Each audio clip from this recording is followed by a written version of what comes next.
connaissance, recherche, science, des sciences, mathématiques, théorie, physique, philosophie, conférence, archéologie, nature.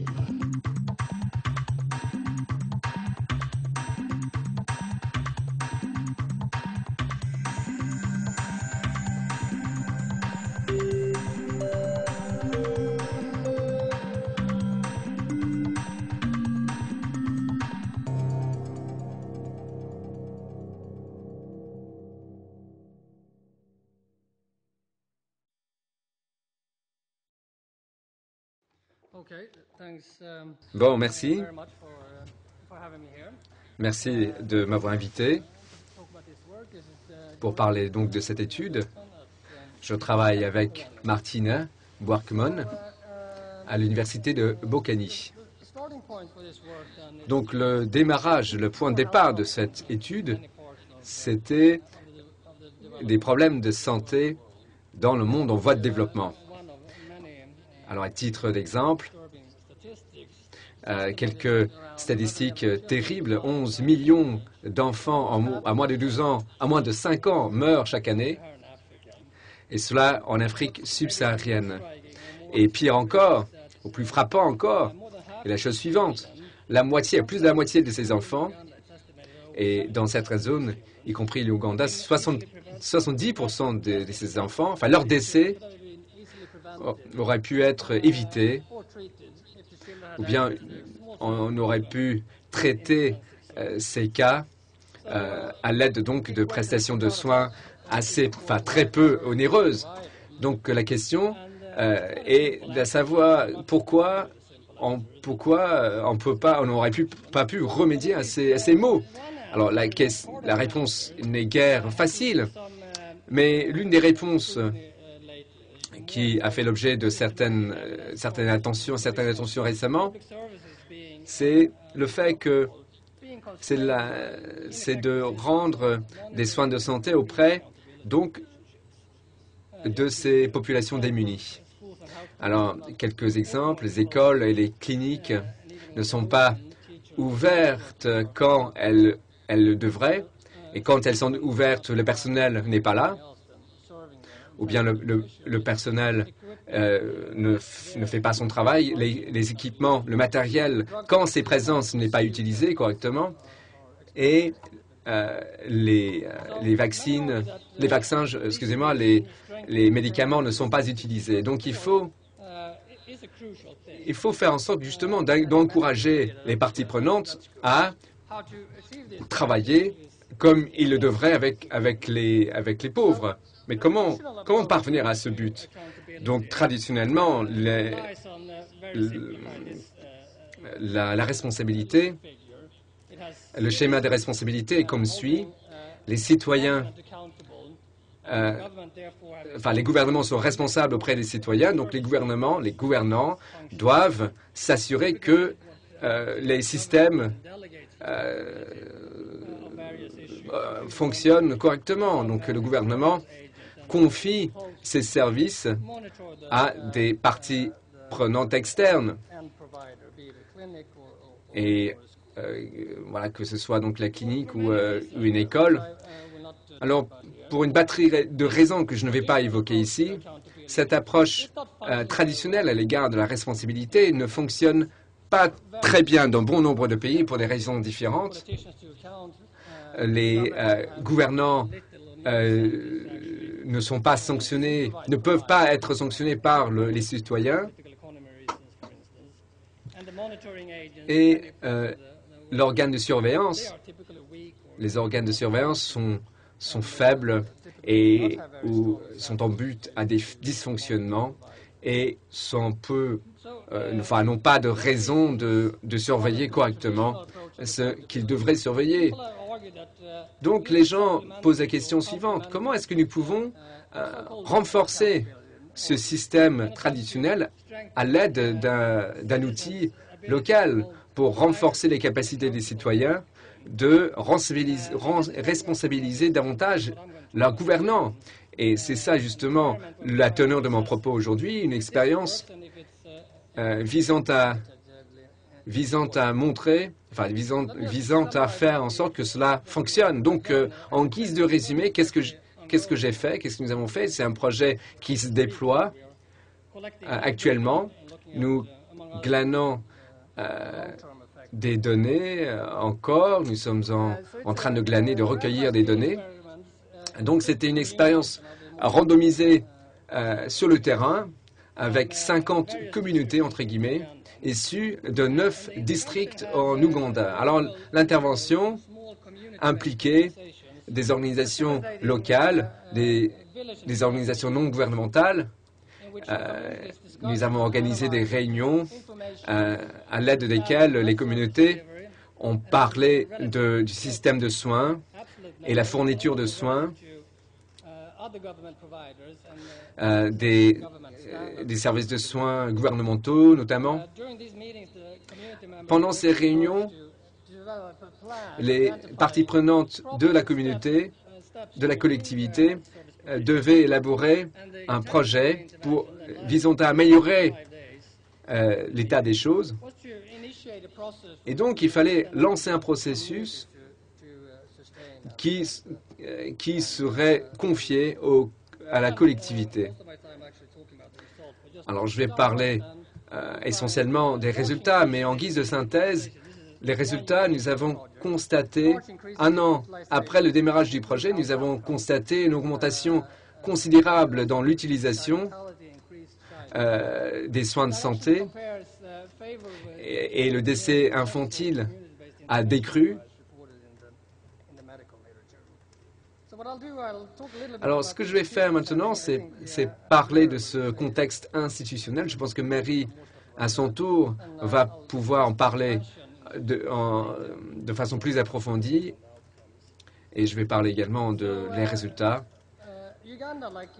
Alors, l'Ouganda, à l'instar de beaucoup de pays nouvellement indépendants, l'Ouganda avait un système de soins de santé qui fonctionnait plutôt bien dans les années 60. Pendant les années 70 et les années 80,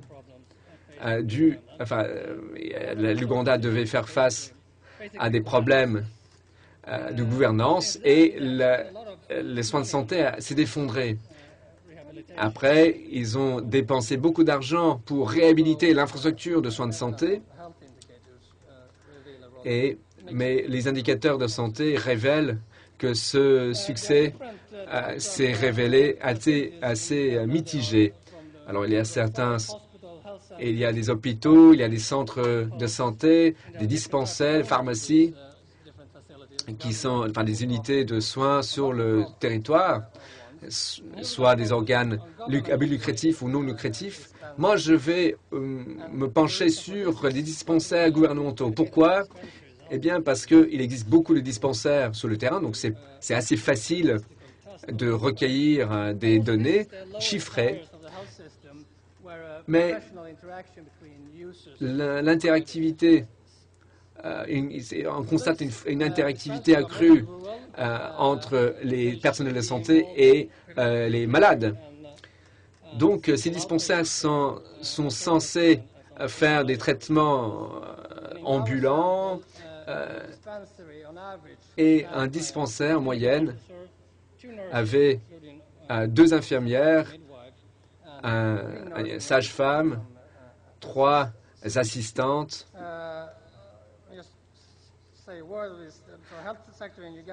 Alors, le secteur de santé en Ouganda est centralisé et la surveillance et le contrôle de ces dispensaires primaires, ça c'est vraiment très difficile à comprendre. Donc, on a passé beaucoup de temps à comprendre qui faisait quoi. Je ne vais pas m'attarder sur ce propos, mais plutôt nous allons parler de ces comités de gestion des unités de santé qui, normalement, doivent forger vraiment un lien probant entre le personnel de santé et la population. Et cette unité est composée d'une cellule de gestion et donc cette cellule doit contrôler l'ordinaire ou les fonctions jour le jour de cette unité. Donc, un bref survol du projet. Dans un premier temps, l'objectif principal de l'intervention, c'était de renforcer la responsabilité des fournisseurs de soins de santé auprès des citoyens clients. Et donc, nous voulions lancer des processus à travers les organes sur le terrain, organes donc ou processus qui seraient faciles à piloter par les acteurs du terrain après notre départ. Alors pourquoi, la question se pose de savoir pourquoi est-ce que les collectivités ne sont pas impliquées dans la surveillance de ces acteurs de santé? Pour plusieurs raisons, à mon sens. J'en ai souligné deux, et nous avons tenté de répondre à cela. Premièrement, un manque d'accès à des informations fiables, et puisque vous n'avez pas cette information, ça rend malaisé la possibilité de souligner des mauvais comportements.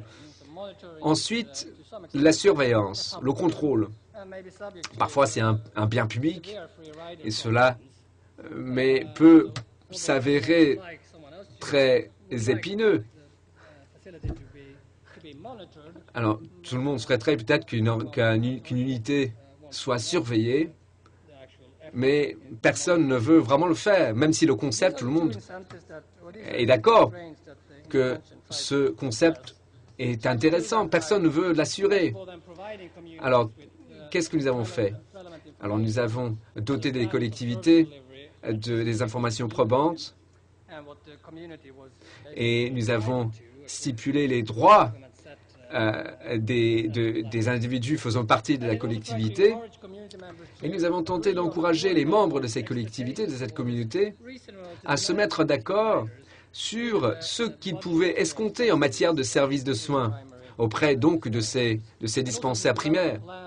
Il fallait également développer un projet, une feuille de route pour améliorer les soins fournis par ces unités. Alors, nous voulions justement que les personnels de santé soient davantage mobilisés au service donc de leur collectivité, de leur communauté. Un travailleur donc dans ce type de dispensaire ont très peu d'encouragement pour s'améliorer, parce que les encouragements financiers c'est quelque chose dont ils ne peuvent pas bénéficier, et le licenciement est une menace qu'un employeur peut brandir à l'encontre de ce personnel réfractaire à toute amélioration, mais en pratique, c'est pas comme cela que ça se fait. Et donc, il faut prendre cela en compte. Et les sanctions sociales, c'est quelque chose qui est plus facile d'utilisation et qui s'avère plus efficace. Donc, les 50 projets dans les zones rurales et la zone d'exploitation de chaque dispensaire étaient définis comme les foyers à proximité, enfin, dans un rayon de 5 km autour donc de ce dispensaire. Donc 110 000 foyers résidant dans ces communautés. Et donc, voici les chiffres. Alors, je vais évoquer, si vous me permettez, notre intervention proprement dite. Je vais parler des données chiffrées et ensuite la participation proprement dite. Donc, nous avons récolté des données auprès des usagers et des fournisseurs et les personnels de santé, avec deux objectifs. Nous avions besoin de données afin d'évaluer l'expérience et la perception des communautés à l'égard de cette fourniture de soins de santé, mais nous voulions aussi confronter l'opinion des usagers avec l'opinion du personnel du personnel de santé. Évidemment, il fallait utiliser des données pour évaluer l'impact. Donc, je vais passer outre ces quelques planches. Donc, un petit sous-ensemble des résultats a été collecté et recensé sur des report cards, des sortes de fiches. Et donc, nous avons élaboré ces fiches. Et les données sur ces fiches étaient retenues comme étant des éléments clés qu'il fallait absolument améliorer. Donc, afin d'améliorer la fourniture de soins de santé.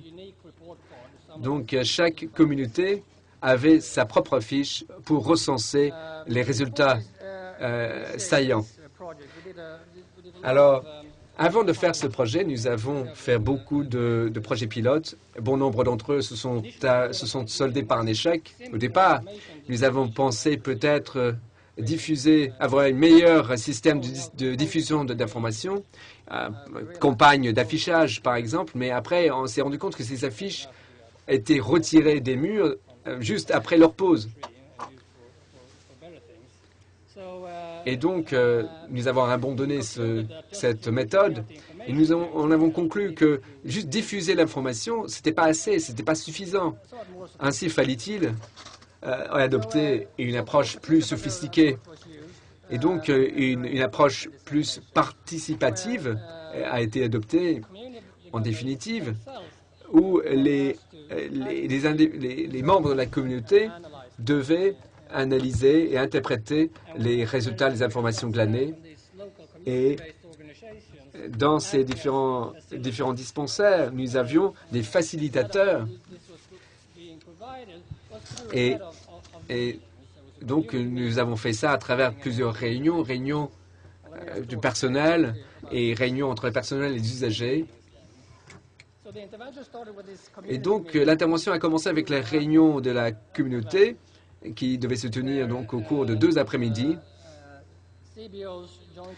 et des CBO conjointement avec les chefs locaux ont insisté des personnes émanant de différents secteurs de la communauté, alors avec certaines différences, mais 150 participants, grosso modo, ont contribué à ces réunions et dans certains cas, il y avait davantage de participants que 150.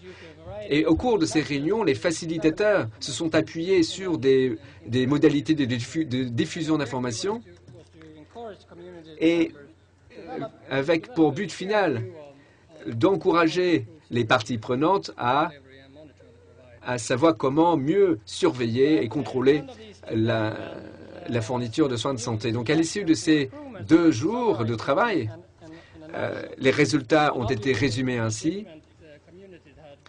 Alors, différentes communautés étaient en but à des contraintes différentes. Donc, les plans d'action différaient, n'est-ce pas, de communauté en communauté. Mais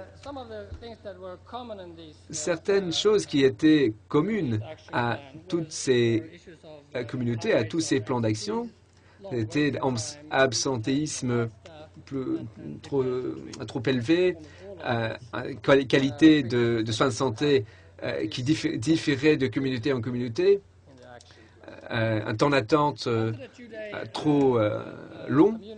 Donc, à l'issue de cela, il y avait une réunion sur un jour au niveau du dispensaire avec tout le personnel présent. Et au cours de cette réunion, les facilitateurs ont tenté de contraster l'information fournie par le personnel de santé, confronter cela avec les usagers. Autrement dit, donc il y avait une question portant sur le temps d'attente et si vous demandiez les foyers disaient 2 ans et pour les fournitures de soins de santé, c'était 2 minutes. Donc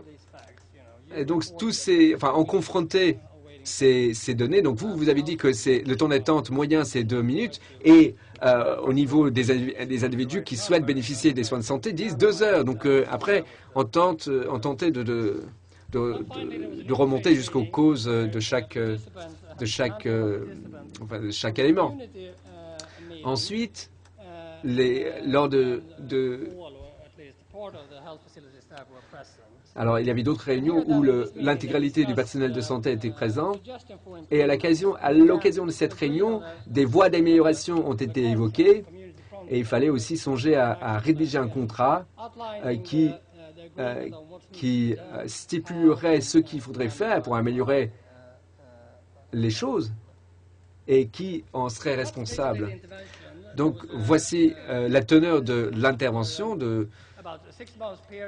Après 6 mois, les CBO sont retournés sur le terrain pour faire un projet semblable, mais à une échelle moindre, et cela sur 2 jours. Donc, une réunion intracommunautaire. Et ces organes de contrôle locaux ont été incités à donc se rendre dans ces villages. Mais nous n'avons pas les résultats de cela. Voici l'échéancier. Nous avons récolté les données de base en 2004 et nous avons démarré les choses en 2005 avec ces réunions que je viens d'évoquer. Et ensuite, un an plus tard, nous sommes retournés sur le terrain pour récolter des données portant sur le groupe témoin, portant également sur les usagers et les personnels de santé. Donc voici les résultats. Alors, ce que nous voulions évaluer, c'était de savoir si l'intervention a pu avoir une incidence significative sur la quantité et la qualité des soins de santé dispensés.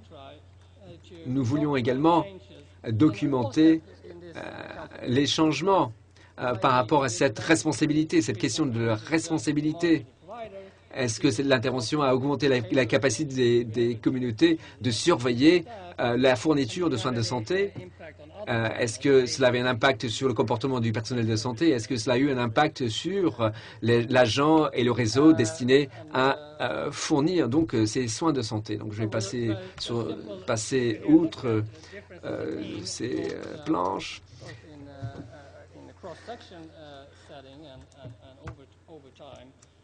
Et donc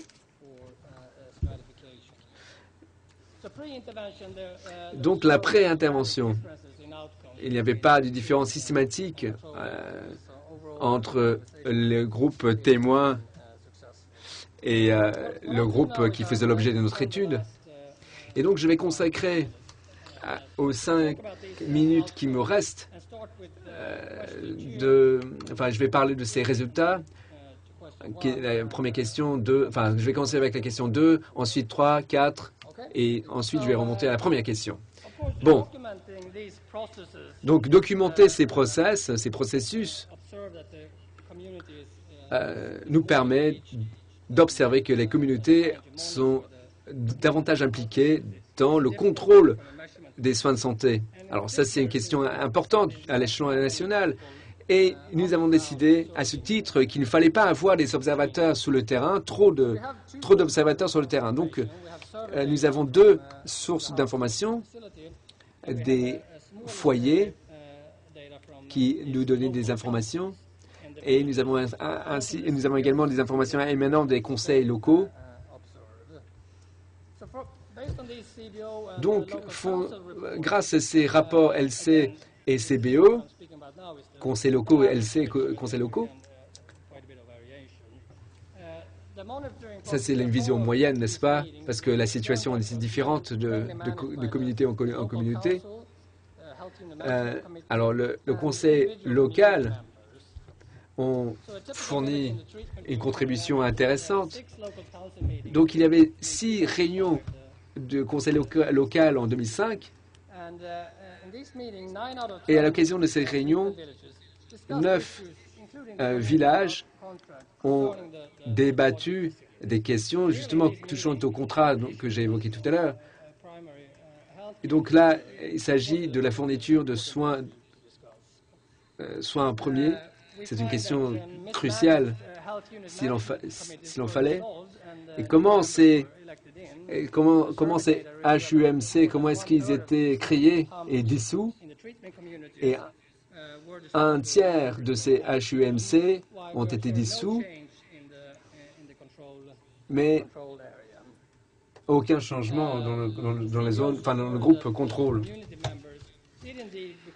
Les membres de la communauté sont devenus plus actifs et sont commencés à venir au niveau de la clinique pour poser des questions, du dispensaire pour poser des questions quant au contrat passé avec la communauté. Et quant aux outils comme des registres de présence, ils ont été mis en place dans plusieurs sites. Ce sont là des données que nous avons collectées et nous avons fait une enquête. Et vous voyez qu'il y a des changements qui ont été opérés sur nombre de ces outils de contrôle. Donc, dans la zone témoin, vous aviez une boîte à idées et 32% dans le groupe traité, vous aviez la boîte à idées. Et vous voyez également les résultats sur le nombre de tickets de personnes en attente, etc. Nous avons également collationné les données au niveau des foyers qui nous disent les performances du personnel du dispensaire faisaient l'objet de discussions au niveau des réunions de village et on a constaté qu'il y avait une différence de 13% de points entre les villages témoins et les villages traités, c'est-à-dire que dans les villages traités, on discutait beaucoup plus des performances du personnel hospitalier lors de réunions des villages. Donc, et il y avait également plus de discussions autour du contrat passé avec la communauté. Donc, est-ce que le contrôle de la communauté a un effet sur le travail et le comportement des soignants? Encore une fois, ce n'est pas forcément facile à mesurer, mais nous avons quand même étudié quelques éléments, comme par exemple les procédures d'examen, le temps d'attente et l'état sanitaire général du dispensaire. Et pour chacun de ces paramètres de mesure,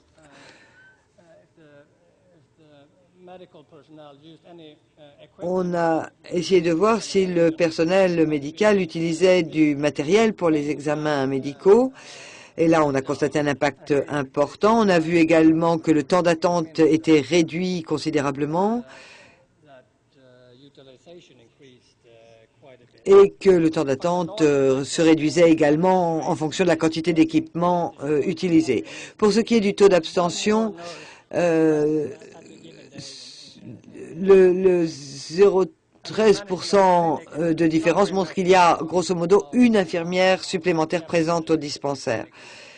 Et puis, nous avions également la gestion du dispensaire, c'est-à-dire est-ce qu'elle était entretenue dans des conditions correctes, est-ce que le sol était propre, est-ce que les murs étaient propres, etc. Et là encore, nous avons constaté un effet important.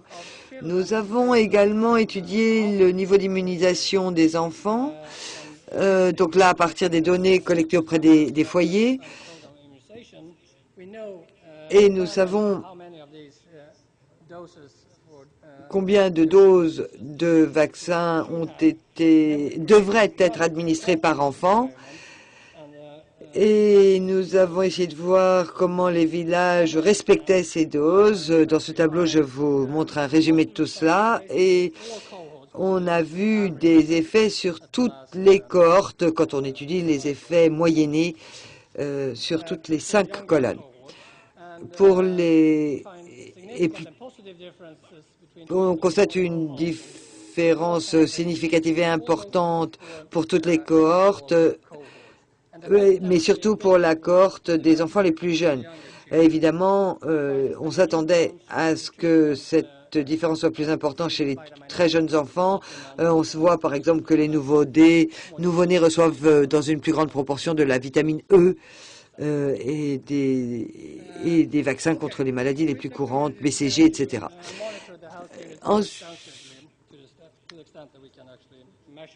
Maintenant, ce qu'il convient de faire, c'est de mesurer plus précisément la cellule familiale et dans la mesure où cela est possible et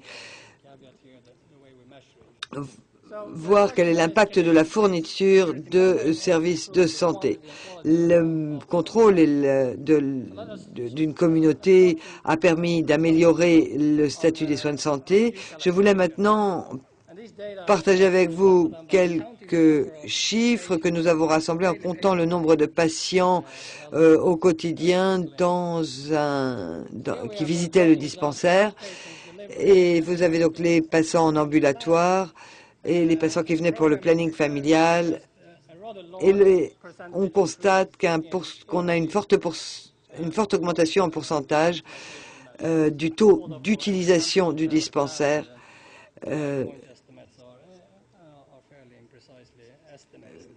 Bien que les données sur toutes les consultations pour planning familial ne soient pas forcément très bien estimées.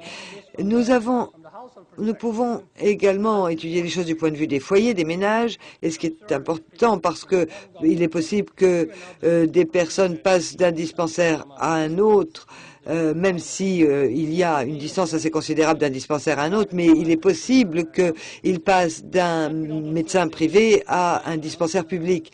Et en fait, on a constaté que les gens passent du sorcier guérisseur ou de l'automédication au traitement dans les sites mis à disposition dans le cadre du projet pour ce qui est du groupe traitement.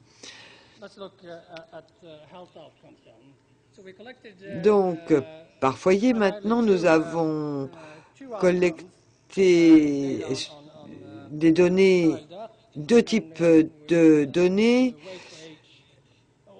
Donc, sur la mortalité infantile, pour tous les enfants et les enfants âgés de moins de 5 ans. Donc, la première colonne vous montre la mortalité des enfants de moins de 5 ans dans la communauté. Et vous voyez qu'au moment de l'introduction du programme, on a constaté une réduction de 30% de la mortalité des enfants de moins de 5 ans, même si vous voyez que la marge d'erreur est toujours là. Maintenant, si vous regardez le taux de mortalité infantile en général, on constate également un écart, et un écart que nous avons pu estimer de façon assez précise.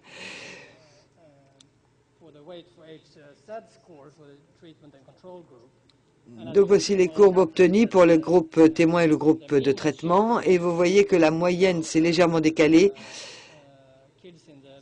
Et donc, cela montre qu'on a une mortalité infantile inférieure pour les enfants dans le groupe de traitement que dans le groupe témoin. Mais là où on constate le plus gros glissement ici, c'est chez les enfants qui sont les plus susceptibles aux maladies infectieuses et qui sont ceux qui ont le plus besoin de soins de santé et qui sont victimes de malnutrition. Donc cela est en cohérence avec tout ce que je vous avais montré tout à l'heure. Maintenant, nous avons pas mal de données robustes et rien dans toutes les données que nous avons collectées n'indique que d'autres canaux aient pu jouer un rôle pour influencer le changement de comportement. Ici, nous essayons de voir s'il n'y a pas moyen d'être encore plus précis et de voir si le contrôle si c'est le monitoring de la communauté qui explique ces résultats. Donc, nous avons ici différents quartiers et dans ces quartiers, nous avons mesuré, si tant est que l'on puisse les mesurer, on a mesuré les changements au niveau du monitoring, du contrôle, en regardant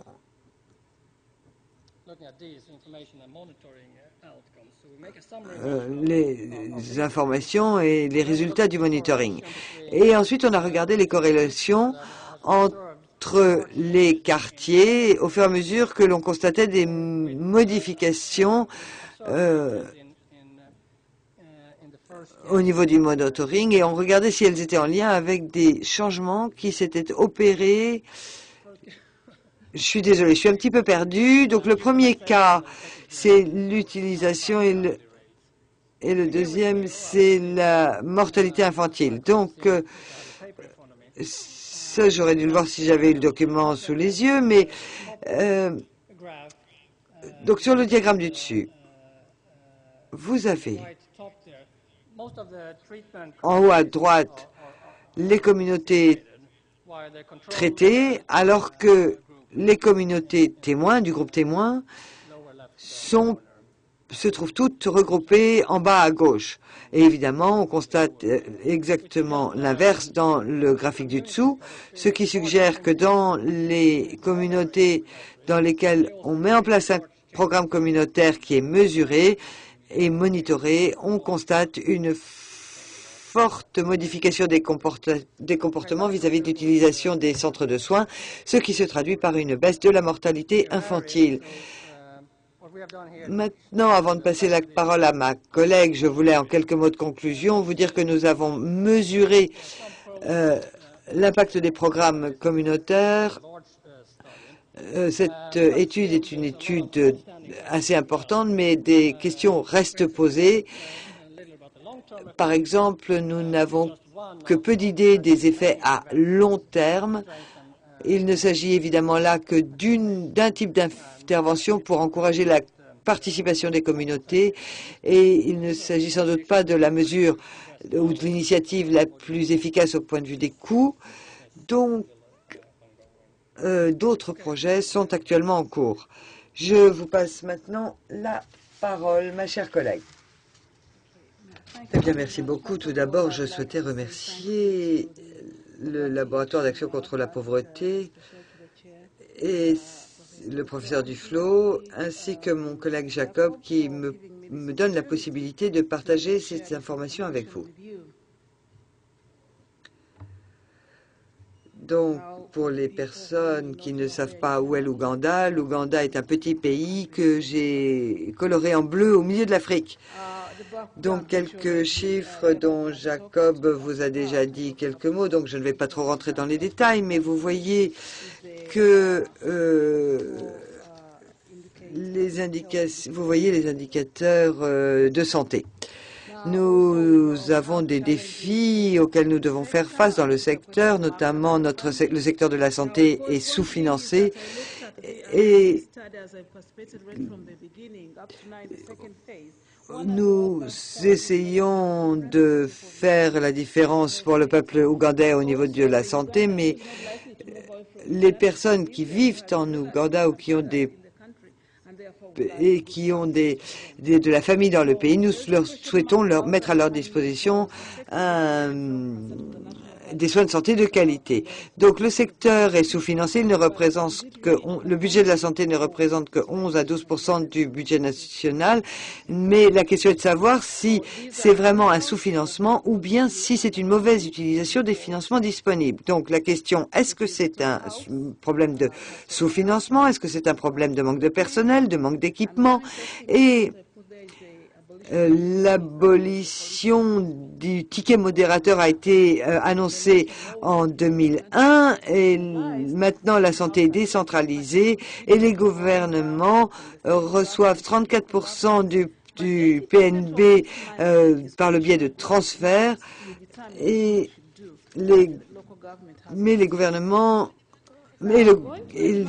ces fonds sont utilisés par les gouvernements locaux sans que le gouvernement central ait son mot à dire. Quelle est la demande en santé? Eh bien, le budget des familles consacré à la santé est de 7%. La plupart des gens se rendent au dispensaire ou à la clinique. Il reste encore beaucoup de personnes qui ont recours à l'automédication, qui vont directement à la pharmacie ou bien qui se soignent eux-mêmes à la maison. Quant au centre de santé, cela représente 26%. Et ils seront dans ce cas-là, dans des cliniques privées et non pas dans des hôpitaux gouvernementaux parce qu'ils pensent que les cliniques sont plus professionnelles et qu'ils peuvent offrir des services de meilleure qualité. Comme l'a dit Jacob, nous avons également des unités de gestion de la santé au niveau des villages et nous avons également des équipes de santé dans certains villages. Et vous allez voir le rôle que jouent ces équipes tout à l'heure. Donc ici, une photo qui vous montre des membres d'une équipe sanitaire dans un village. Ce sont des femmes qui ont suivi une formation quant à l'utilisation des médicaments et sur d'autres problèmes liés à la santé. Voici les problèmes que nous avons étudiés avec les différentes variables. Chacun vous en a parlé, je ne vais pas y revenir. La question était de savoir s'il fallait donner la responsabilité aux utilisateurs des services et quelles étaient les exigences. Est-ce qu'ils ont besoin d'avoir de l'information et ce qui entraîne une autre question parce que les gens continuent à se poser la question est-ce que c'est vraiment à nous impliquer là-dedans, est-ce que c'est notre rôle? Mais d'un autre côté, on sait combien l'information est importante. Par ailleurs, qui est disponible pour faire le monitoring, le contrôle? Et il est nécessaire d'avoir une masse critique pour pouvoir assurer un contrôle de ces soignants. Et bien entendu, la question est de la motivation. Qu'est-ce qu'ils ont à y gagner? Et de même pour les utilisateurs des services. Et puis ensuite, la volonté politique, il faut absolument avoir des exemples. Donc, je ne dis pas qu'en Ouganda, il n'y a pas des efforts de contrôle au niveau des communautés, mais on a des éléments, des composantes du monitoring basées sur la communauté, mais qui ne durent pas. Jamais des enquêtes ont été menées qui soient aussi longues au sein des communautés. C'était des enquêtes menées à court terme dans les communautés qui passaient à autre chose. Ce que nous avons essayé de faire maintenant, c'est de mener des enquêtes à long terme de telle sorte que les résultats soient plus durables. Donc, ce que nous essayons de faire dans un premier temps, c'est d'aider les communautés à utiliser les ressources et nous essayons également de mettre au point une stratégie sur 3 ans et nous essayons d'aider à concevoir les opérations, pas seulement dans le secteur de la santé d'ailleurs, parce que ce type d'action est approprié pour tous les secteurs dans lesquels vous avez des actions de santé. Donc nous avons essayé d'identifier les domaines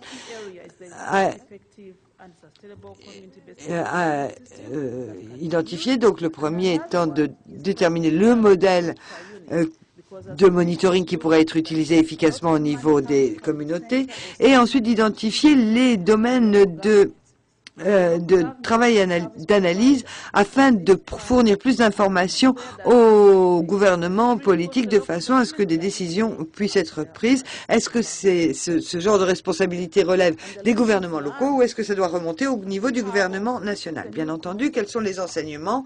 Eh bien, tout d'abord, la responsabilité sociale est un concept nouveau.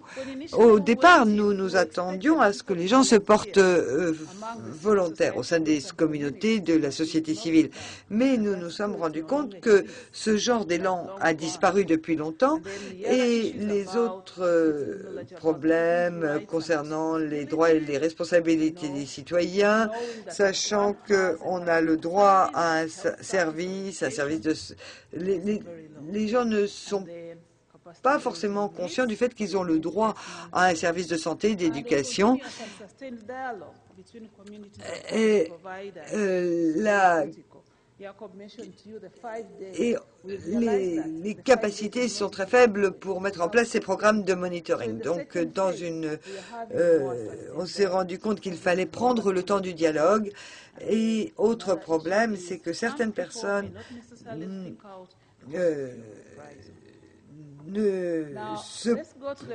quand ils se sont proposés et qu'ils se retirent, ne sont pas remplacés. Maintenant, les implications politiques. En parlant avec les gouvernements et en étudiant les politiques et en parlant du secteur de santé, nous faisons une revue tous les mois d'octobre, tous les ans, et voici les points qui sont étudiés. Tout d'abord, nous revoyons la politique de décentralisation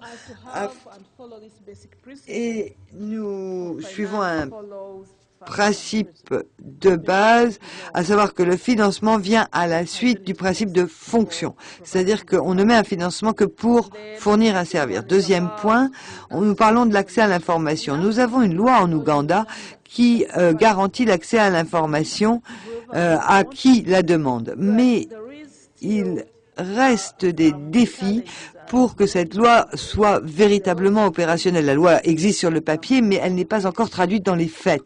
Et il y a également tous les aspects financement public pour que les gens puissent être soutenus et aidés lorsqu'ils changent leur comportement vis-à-vis de leurs droits et de leurs responsabilités. Et il faut également populariser les mécanismes de feedback de la part des bénéficiaires et des utilisateurs. Ici, j'ai deux points d'interrogation, comme vous le constatez, car ce point est un véritable défi. Il faut, vous avez différentes écoles. L'école des politiques qui disent les électeurs ne devraient pas avoir à payer quoi que ce soit pour n'importe quel service. Et puis, de l'autre côté, vous avez les gens qui parlent de gens qui deviennent propriétaires de leur service parce qu'ils payent quelque chose. Et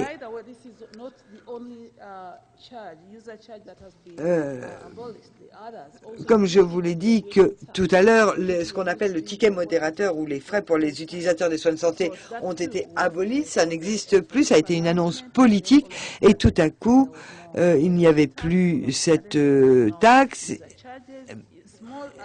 et du coup, il n'y avait plus de motivation.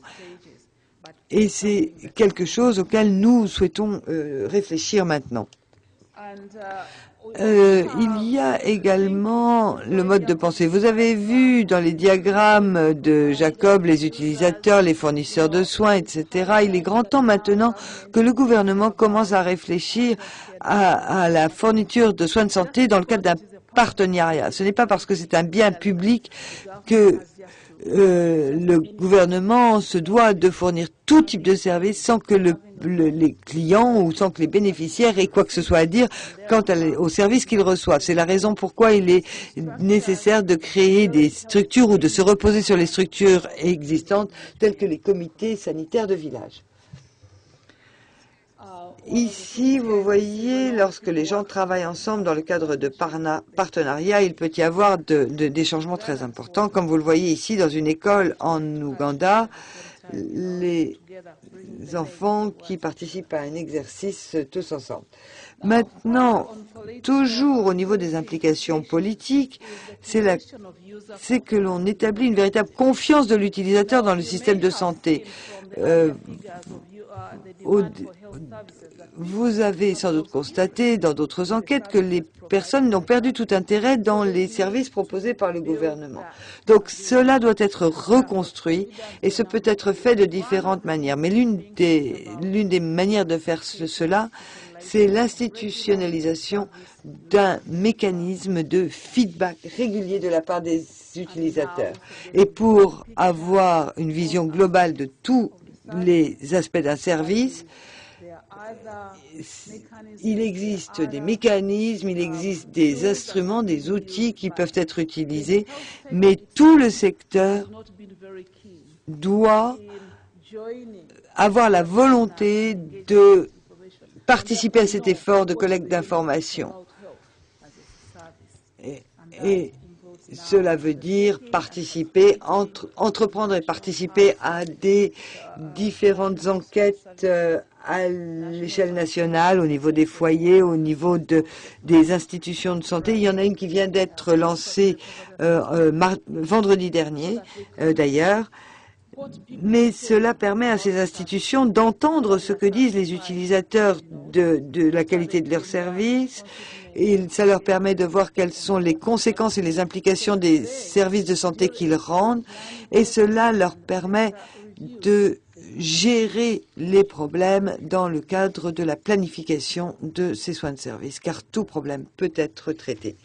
Voilà, je vous remercie pour votre attention.